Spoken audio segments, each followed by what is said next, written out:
ধানহাট বাজারের কাছে বাড়ি। আমার মেয়ে এই স্কুলে পড়াশোনা করে গিয়েছে ক্লাস 2 পর্যন্ত। 2020 সালে এই স্কুল ছেড়েছে, কারণ তখন পুরো লকডাউন ছিল, তারপর থেকেই স্কুল ছাড়া হয়েছে। তবে আমার মেয়ে যখন পড়তো এই স্কুলে যেমন ছিল ঠিক এখন আরো উন্নত হয়েছে। আমার মেয়ে এই স্কুলে অত্যন্ত ভালো স্টুডেন্ট ছিল। আমি মা হিসাবে বলছি যে তোর মেয়ে সম্পর্কে বলছে, কিন্তু আমার মেয়েও এই স্কুল থেকেই পড়াশোনা করে গিয়েছে, এখন গার্লস স্কুলে গিয়েছে। এখন আমার ছেলেকেও এই স্কুলে ভর্তি করেছি, নার্সারিতে পড়েই। ওর নাম মানিক ঘোষ। আর ম্যাডামরা তো ভীষণই ভালো।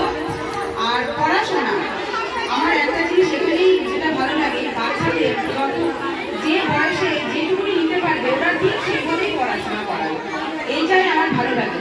সেই জন্য আমি আমার মেয়েকে করিয়েছি, তারপরে আমার এই ছেলেকেও ভর্তি করিয়েছি। আমার আশেপাশে যারা আছে, যারা মনে করে যে কোন স্কুলে দেবে, আমি আগে এই স্কুলের কথাই বলবো যে তারা এই স্কুলেই ভর্তি হোক, আসুন। চমৎকার, অসম্ভব সুন্দর, ধন্যবাদ।